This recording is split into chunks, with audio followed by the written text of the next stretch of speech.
మనకేమో ఆస్తులు తనకేమో పస్తులు, మన ఏమో ఆశలు తనకేమో గోసాలు. అండను చంటి బిడ్డల తాను కంటికి రెప్పల కాపాడుతుంటాడు.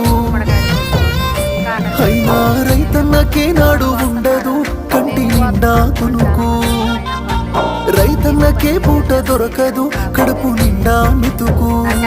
అయ్యో రైతన్నకే నాడు ఉండదు కంటి నిండా కునుకు, రైతన్నకే పూట దొరకదు కడుపు నిండా మెతుకు.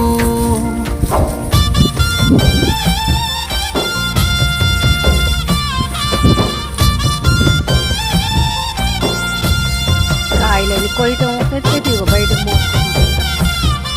సొరకాయలు మామూలుగా మోడని ఎక్కువ పట్టుకుంటాం, కలపడ చివరి నుంచి చివరి వరకు మోసుకుని గిట్టుబాటు ధర చాలా పంటకు దూరం రాక మూడు బారిపాయే రైతన్న